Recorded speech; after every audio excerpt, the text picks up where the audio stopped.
Good day and welcome to the review of My Hero Ultra Impact. So as you guys know, based on the Journey of a Noob series, I have been playing and obviously partaking in a lot of the content of My Hero Ultra Impact. And I thought it'd be good to give my final thoughts on the game, discuss whether I will be continuing with the game, and to review the different aspects of the game and whether one might enjoy it or might not enjoy it based on what I've experienced myself. Now that is to be said, everyone's experiences are different, but I will not be comparing this game to other games. Obviously, people expect me to compare it to Dokkan. I usually just like to review every game the same way in different elements, starting with technical stuff like the UI elements. Now, if we look at the UI of My Hero Ultra Impact, it's done quite cleanly. The buttons down below display things pretty easily. You know exactly where you need to go. You have your HUD in the top left hand corner. Most of the buttons are very easy to tell what they are for. The camera, for example, is to take a screenshot or to share a moment. In terms of things like recruiting banners, it's very easy to see what the banner relates to, although I feel like there are far too many banners just in general. This is a problem that plagues gacha games, but there are so many banners you never know what to summon on, so that screen could do with a little bit more clarity. Stylistically, across all the different modes, you can see the text and everything here. This remains consistent in battle, out of battle, and in most of the menu screens. Achievements or notifications of completion of missions drops down from the top, and most things have a very gratifying sound effect. Even if it's just a little chime, all the buttons give a small little feedback loop, so it's all very good. In terms of the character upgrading screen and the team screen, characters are very clearly displayed, and the gear that they're utilizing is relatively clearly displayed underneath. It's not necessarily the greatest, but it's all fairly organized. Grading your characters, memories are on the right hand side, characters are on the left hand side. Very small things, but things that, for me constitute a very nice understanding of UI placement. Most things are self-explanatory. The UI screen for the gear itself, or memories as it's known as, could do with upgrading. I think it definitely could do with a little bit better layout, maybe possibly pre-sorting them under rarities and just creating a separator between them, I think would be better. But beyond that, most things are pretty straightforward. The character profile pages or assessing your character details are all fairly well done. The information is very well displayed with debuffing in red, buffing in green, and then obviously there's a nice little kind of memo or memento of information for each character. There's the ability to look at their art in full screen, and for the most part the UI elements for me are consistent and clean. I appreciate a lot of these UI elements because, reasonably speaking, a lot of them are well done. They've thought of most things, like collecting everything at once instead of having to collect on separate buttons. It's just small details that really help with understanding. Stage selection screens are pretty straightforward. They usually start with the stage. They give you an option to skip. Should you choose not to skip, you have to remove the skip tickets and then you can select the team. That is a very small gripe I have around the UI, but it's something players generally pick up quite quickly. If you want to look at friends, you can hold the button down. You'll be able to assess your friends' details as well, so that's also very, very helpful. You can see a greater idea of what their equipment is. There's not much more information you can see about the friend, and the friend system itself is just to produce one attack, so it's not necessarily the best. In terms of the battle UI, there are a couple buttons, but everything's done relatively well. The layout at the bottom is fairly good. You know who your team is, you know what their team is.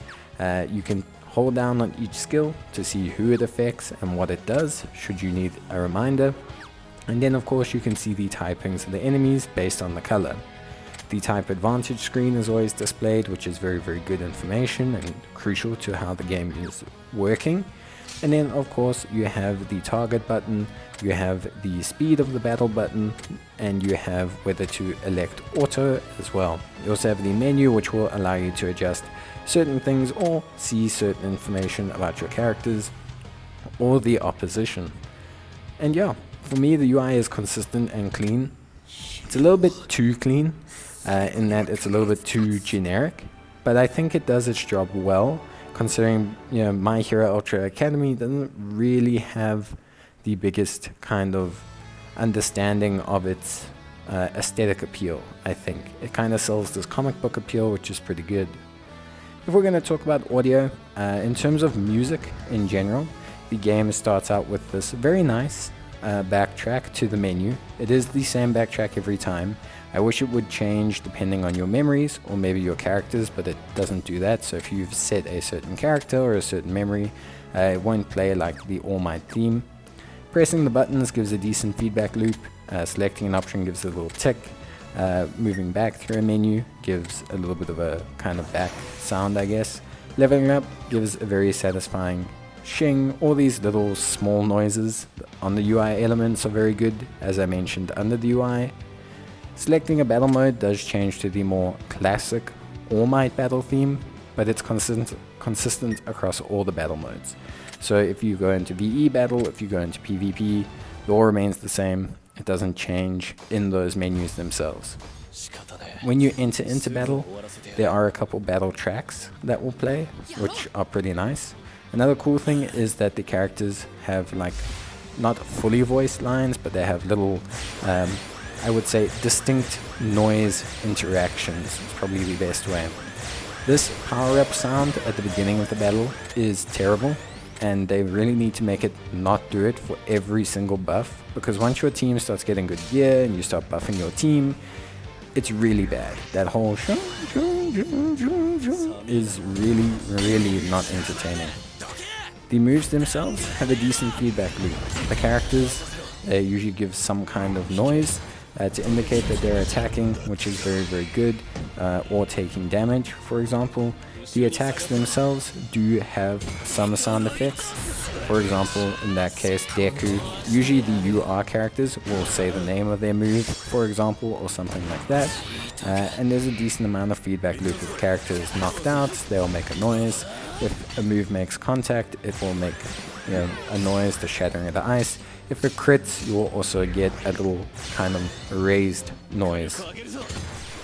The only problem I do have is sometimes the characters' lines mesh into each other, so you kind of start having the characters talk over each other, kind of like how I'm talking over them right now, but constantly, and it makes the battle feel a little bit chaotic.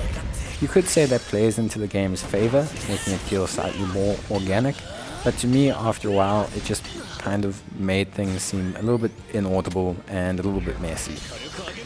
That being said, for the most part, the feedback loops are good. I think the audio is really well done. It is quite limited. We don't have a lot of battle tracks going on, and I think for the most part, a lot of the moves share similar sounds. I mean, we'll talk about that just now, but yeah, there's a nice amount of presentation when it comes to the audio.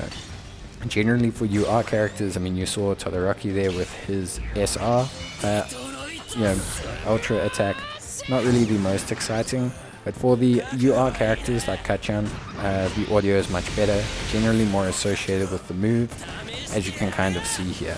It's got more lines, there's a bit more sound effects going on. Sometimes they can feel a bit recycled, but they try their best, and I do appreciate it. I think the audio design in the game is pretty good, and I think if you think of the audio while playing the game, it definitely gives you that My Hero Ultra Academy feel. Ultra Impact feel. It gives you the anime feel. Now, there's some tracks that aren't as epic as the anime. You may not have as many epic moments, but it definitely provides enough tinting or homage to those moments for me to understand it and appreciate it, which I think is very good by these units. So for me, overall, I think it's very well done. That being said, as you can see, we're going to enter into a different function, and you will hear that the battle music has changed slightly, which is great. There are a couple tracks that do loop across. Again, we have the problem of the constant reminder of the buff notification, which just does generally become quite grating after a while if you were to listen to the game's soundtrack. You don't have to listen to it. Obviously, it's a mobile game. It's not designed to listen to, and it's not an MMO or anything, so you won't be listening to it full time, like something like RuneScape Mobile or Genshin Impact. But even in the very brief fights you have, after a while, after you've played the game for a couple weeks, it will just grate on you a little bit. There's a nice little victory notification, victory theme plays. Overall, audio design, I'd like to give a pretty good score, probably a 7 out of 10. I think it's very well done. Now onto the visual aspects. So yeah, in terms of the visual aspects of the game, for the most part it's okay. Obviously it's very heavily based on the anime of the show. It's not really referencing the manga, at least from anything I've seen. So it's very much pulling on that for inspiration. A lot of the scenes and a lot of the characters are pulled from the anime. It's just one of those things. In terms of combat visuals or character visuals, they're quite nice. The art is pretty good. I must admit, I do quite like the art. Between Awakened and Unawakened, there doesn't seem to be too much a notable difference. I think maybe they could do, they have a little holographic sheen over them, but I think maybe they could do something a bit more. Not give them a sparkly background like Dokkan, but I do feel like, especially for UR characters, there can be some kind of after effect, maybe a holographic effect or something. In terms of battle, visually, it's okay. The characters come across well enough, you can definitely tell which ones are which, and they very much designed well enough to see. I know that that's Todoroki, I know that's Kachan, I know that that's All Might. For the most part, visually, if I can be entirely honest, whether it's through design or not, they've just kind of made the characters a little bit shorter than they usually are, and with almost a chibi-esque style. Ultra attacks look really good for UR characters. They do a lot of work with the visual style that they have obviously decided for the game, and I think they are thrilling and exciting to utilize. That attack there by All Might was very entertaining to see, and obviously you could very distinctly tell what he was doing. The SR characters and the characters below, Todoroki's little flamethrower attack there, not really too exciting, whereas comparatively to Kachan's UR Flame Blast attack and to All Might's attack, kind of feels a little bit lackluster. The nice thing though is with the QTE, there's a very, very good feeling of impact when you hit the QTE at the right time. A little sound effect goes off, there's a little kind of feel, almost a vibration, even though obviously none is happening. And for me, that really translates the impact of you obviously timing your QTE well, which I think is something that I quite enjoy. I think it's good for the feedback loop of the game. Visually, these are obviously just standard enemies, but most enemies are very well designed. Even if you're fighting a group of thugs, yes, there are only 3 types of thugs, but they are distinctly different, and there's some different levels of like character and enemy design, which I think is good for even the stock standard enemies. The backgrounds are also 3D backgrounds. Most of them represent moments from the show, and most are done well enough that you know where you are. This, for example, is obviously the training room at school, whereby they train. Very straightforward, very easy to see. You'll have things like the school tournament, the school athletics track.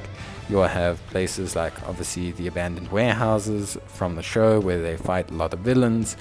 Generally speaking, there's a good representation of backgrounds. The alleyway where they fought, lots of stuff that references the show directly. In terms of other visual aspects that aren't related to the UI, just in general, the art style being from the anime obviously does prevent a little bit, but the UR characters do somewhat have a nicer art style around their visuals than the SR characters. Just a little bit more dynamic, a little bit better. The Awakened, like I said, could do with a little bit of a touch-up, maybe a nice holographic effect, a glitter, a shine, a bit of a glow here. I don't know, just something to make it feel a bit more exciting. The animations are much better, but something to translate upon the card would be good. As you can see with R cards and SR cards, they do tend to become a bit more dynamic, a little bit more elaborate. But some of the art is very, very good and very, very well done. So for me, visually speaking, the game conveys Boku no Hero Academy quite well, and conveys it well enough that I think it does a really good tribute to the show visually. It does kind of play the game down a little bit, I do feel. As you can see, the characters are not distinctly chibi, but they are slightly off from what they are.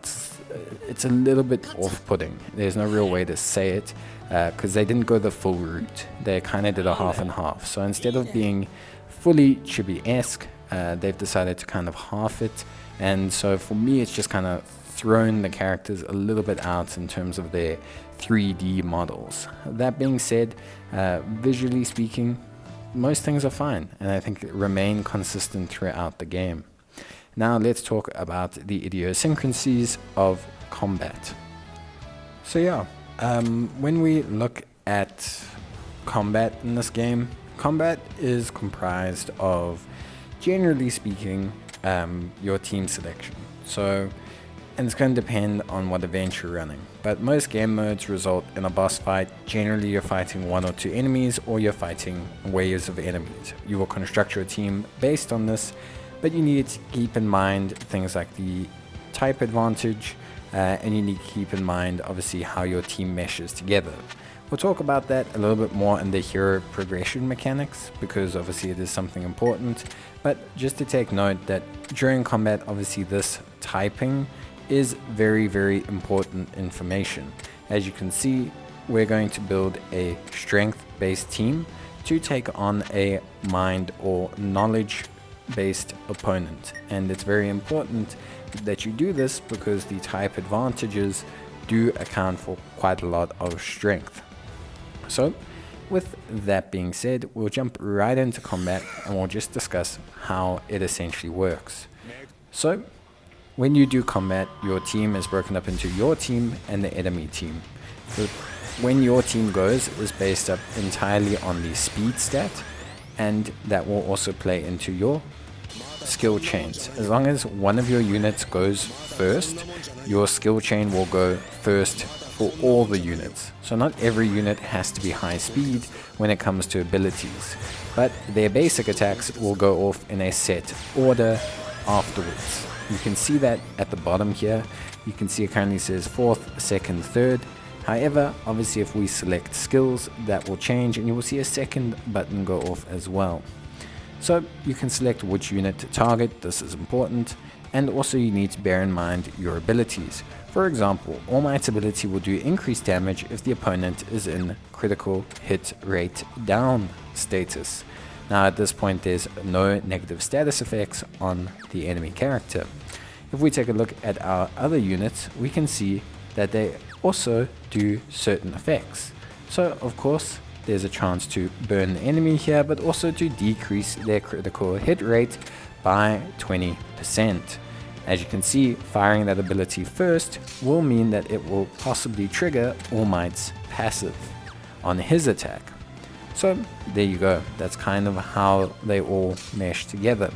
As you can see, your order will tell you in the pink letters when they're going. The skill chain will always go first. It's very important to keep this information in mind when you are in combat, because the order in which you do your moves may affect how the other moves within that skill chain are working. As you can see, All Might got a critical hit and did quite a substantial amount of damage. Now of course debuffing is part of the game. There's also buffing, and there's also abilities that will seal enemy abilities, so prevent them from using their abilities, and they'll only be able to utilize basic attacks. As you can see, we also need to bear in mind our own moves, but that's okay. We are able to take a look at how everything functions together, and this will all come together when you build your team. There is no other real mechanics during the combat phase. that is pretty much combat in a nutshell. Obviously, you have 2 sub-characters, so should any of your characters be knocked out, your characters will be able to be replaced, and you can bring in these sub-characters. While you are doing all of this, and while you are doing skill chains, as you can see, they build up your ultra attack gauge, and as you can see in that situation, we're able to utilize the ultra attack. Obviously, the friend that you bring will also allow you to utilize their ultra attack, so their ultra attack is entirely independent of the ultra attack that you have for your characters. You can just basically fire that off. An interesting thing is you kind of want to save it, because maybe there's a special condition to their ultra attack that will allow it to cause more damage. Should you pause the game at any time, you can assess the debuffs and buffs that are on enemy characters and on your own characters as well, if you just need a friendly reminder. However, there are indicators under all the characters. So when you factor all of these things in, the game can have a nice level of turn-based difficulty. The only problem is that generally speaking, the game doesn't really access this level of difficulty at all in any game mode barring PvP. Once you have a team that generally has the correct amount of battle power, and once you have a team that generally has the type matchup, you can pretty much autoplay the entire process. When you are doing content whereby you might fight bosses, those bosses will undergo a destroyer mode like this, and then they'll obviously do different levels of damage or do different attacks, but it's generally not anything too crazy. Usually it just adds an AoE move that does a lot of damage, and that's generally how they run it. Of course, as I said, you need to be aware of your sub-units.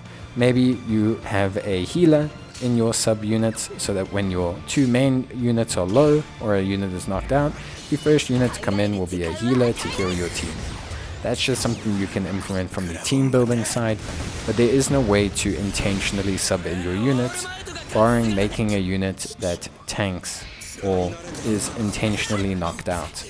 If you get a unit that you intentionally knock out, then yeah, of course you can purposefully sub in another unit, but like I said, there's no real other need to.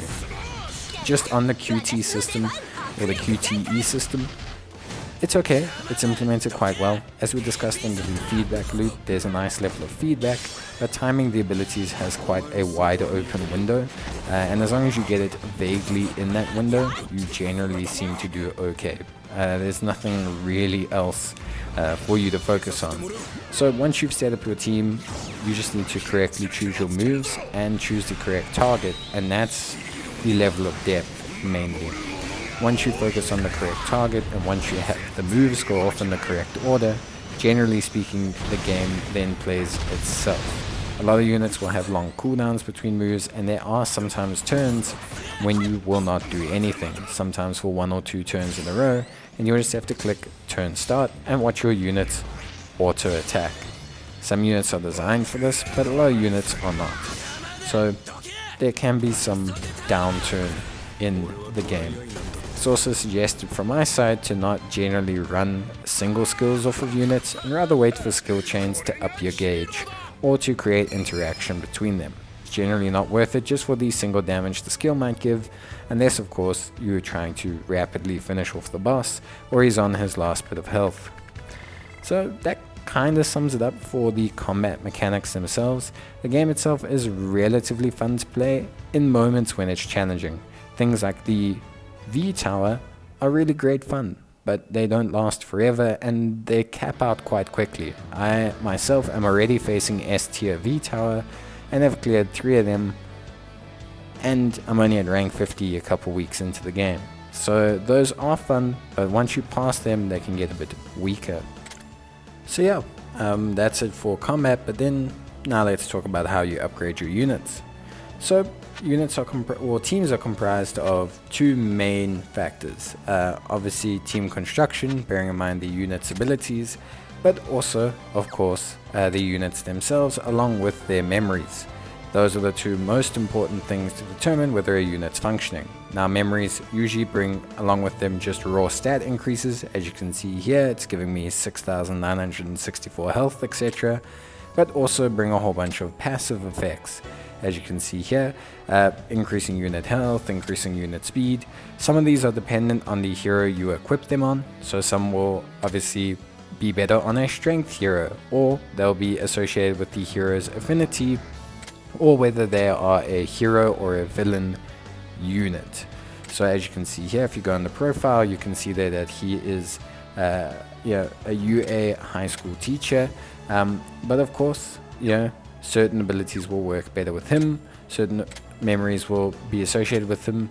One thing I do find, it's quite difficult to determine whether a memory is having its passive activated by this unit, especially since some reference pro heroes, some reference high school teachers.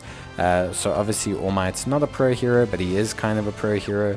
It's not really made clear. My main assumption there is to just focus on the affinity typing. There's two ways to level up a unit. You get level up and advanced level up.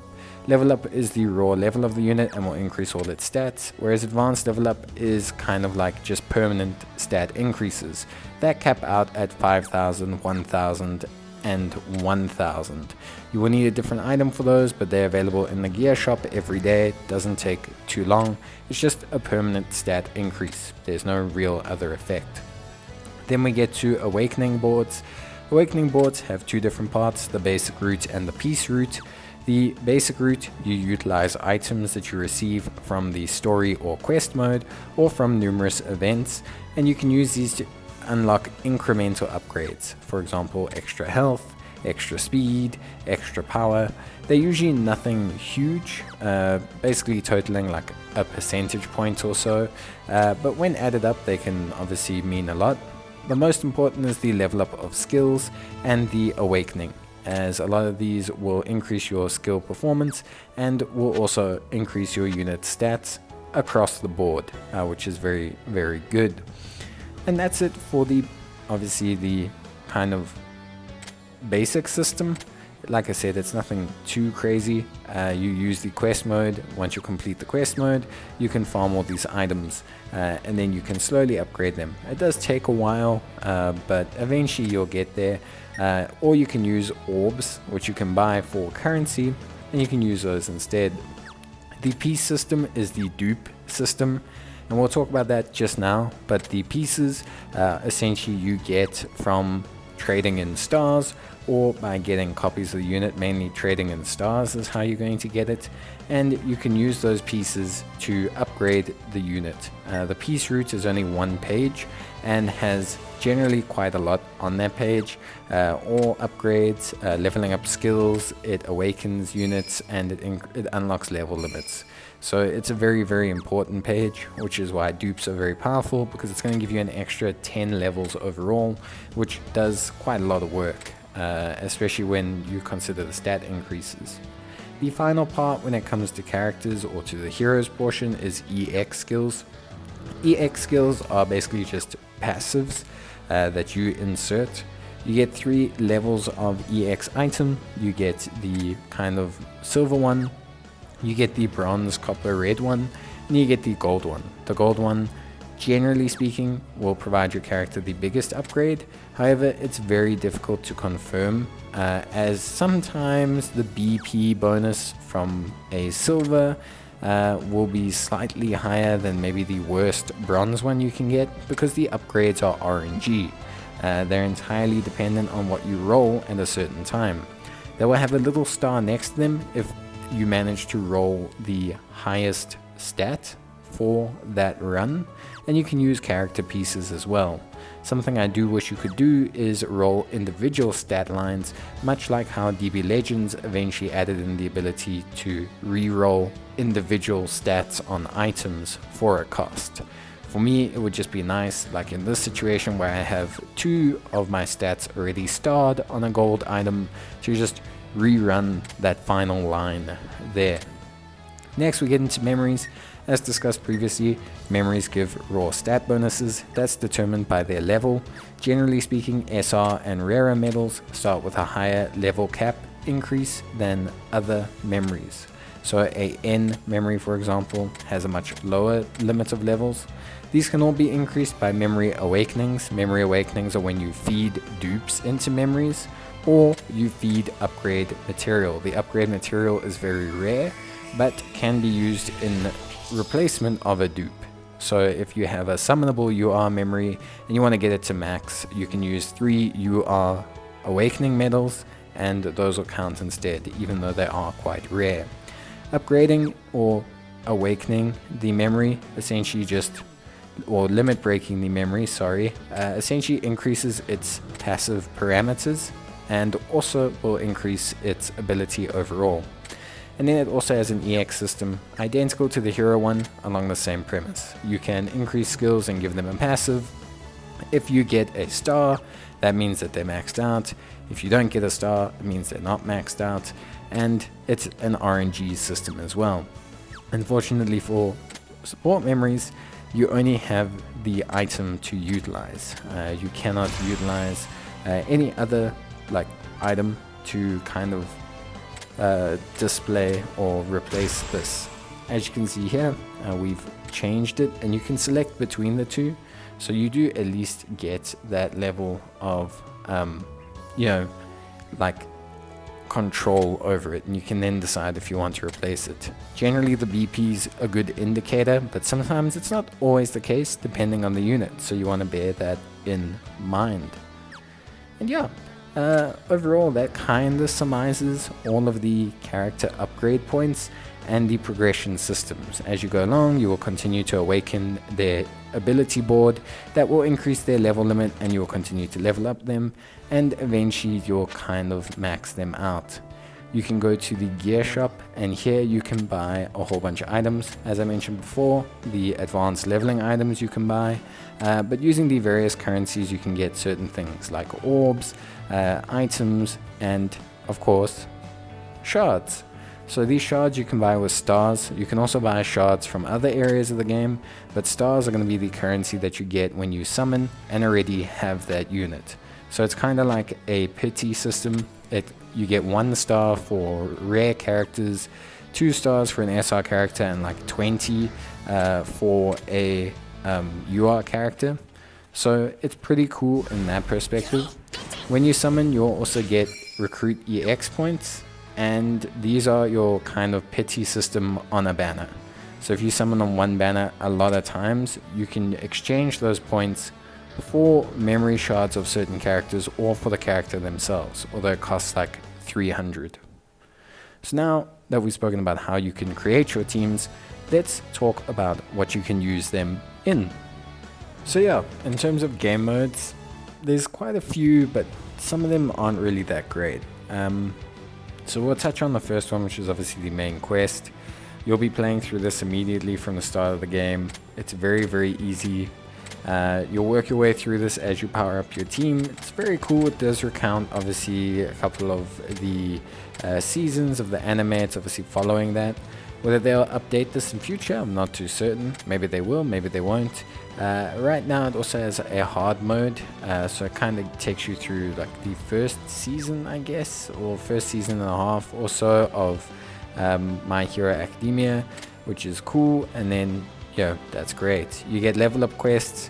These are just for resources. They're not really that engaging. They do get somewhat challenging, but you'll be taking them on slowly over time, again just to obtain more materials with which to level up characters, or level up characters and memories faster. Both of these game modes just depend on your raw BP. They don't really require a lot of effort or thought, and they're just more there as guiding principles through the process of leveling and increasing your characters. You then get to the 3 main game modes. The first main game mode being USJ. Now USJ is a kind of boss game mode where you face a boss based on each of the typings, and it's okay. It's basically like a mono type SBR, I guess, or for people who don't play Dokkan, it's more you need to build a team of a singular type to confront that. They each come with their own challenges. Endeavor does burning damage, etc. But for the most part, it's okay. It's a fun game mode. It requires you to utilize different units. And when I say fun, it's okay. It's a bit of a slog out, and it doesn't make it that entertaining. Then when we come to VE Tower is probably my favorite game mode. It basically, each tower is of a set difficulty of varying types in that, and essentially you'll be taking them on with 3 teams that you build, usually to face obviously certain types, but they change it up. So there's sometimes 1 enemy, 2 enemies. It just makes it quite interesting. And then probably the most important slash long-term fun game mode is the arena mode. This is where I feel you'll get the most consistent joy, as VE Tower can be done quite regularly once you get up to a certain point. And of course the USJ, well, once you beat it 3 stars, you can basically just auto run it, so I mean that is something. But here the arena mode for me is my favorite. You pit it up against a CPU led team that is set by other players, but it's still probably the most fun I have in the game. The teams are all usually different, or at least different enough, I should say, that you'll want to keep battling and try out different things, and there's some pretty nice rewards for obviously going through it. Plus the currency can buy you some really cool UR units, so I think that's pretty fun. The last game mode not mentioned here is events. Events are seasonal content that comes to the game, generally dropping free rewards like units and memories. They usually don't require a team that's that good, so they're not that important. Then we get the base mechanic. The base mechanic is okay. It's a little bit lackluster, if I can be entirely honest. You can decorate your base, but there just doesn't really seem to be any point beyond having a personal flair, and you can see some of the characters interact somewhat. Then of course there's some other features, but we'll cover those at the end. And yeah, that is kind of all the game modes. I do think they could add a bit more on the PvE side, and maybe brush up on the PvP side, because all the game modes just feel a little bit shallow overall. It just feels like there could be a lot more that they could do with them. It feels like there could be a lot more that they could bring to the table with all of them. Most of them are just standard boss fights. So let's talk about the pity system. Pity system, or the recruit system, and the recruits in general, seems okay. The rates for a UR are 2%, which isn't too bad. You do wish it would be like 5%, but I guess they're more like LRs rather than they are like SSRs in Dokkan. So I would definitely say the recruit system seems fine. The star system, the pity system, is great. There's a pity system on the banner, which does help as well. Dispatch missions are your standard Facebook wait a while and then they come back missions. It's okay, you get some decent resources, but I'm not really like it. These type of things just feel like whatever to me. Like, I don't want this to be somewhere that I focus on. You can get nice resources from it, but it's more just an incentive to check the game every couple of hours and create investment. The archive system is very cool. The glossary is very cool. It provides a lot of information about the show, which is obviously pretty stock standard. But for people who maybe have heard of My Hero, who haven't maybe been too into the show, it is pretty cool that you can go through these things. A gripe I do have is that the story mode, at least on my phone, the stories for the various events just do not work. I just stare at this screen for minutes on end. It's a shame, because it feels like it's a unfinished product then. Like they didn't test it on certain devices or in certain situations. I just think it's something that causes issues overall. But I think there's a nice collectability to the system. And I think it's very cool that they provide you with these tools to see what you have, what you don't have, and learn more about the show in general. With my final thoughts on the game, I think, to put it bluntly, the game itself is not great. As a game, it's really bordering on the 3-4 out of 10. It's got some nice things here, but it feels like everything's about 20 or 30% away from being something very, very cool. And for me, that's just not good enough. If you're a huge fan of the show, if you absolutely love the show, you love the characters, you love everything about it, then there's something for you here. something for you to enjoy. You'll be able to collect the characters, relive some of the moments, but from a gameplay standpoint and from everywhere else, it's just not good enough from my end. Out of all the mobile games I've played, I think this is probably the worst one so far. It just sells its not worst, it's the most disappointing, because there is a lot of potential here, and like I said, a little bit more investment and it could be something really cool and really fun to play. But that's going to be it from me. Let me know what your thoughts are, and if you enjoyed the video, leave a like on it. Otherwise, I will see you guys in the next one. But as always guys, thanks so much for watching, and I'll see you in the next video. So until then, take care and bye.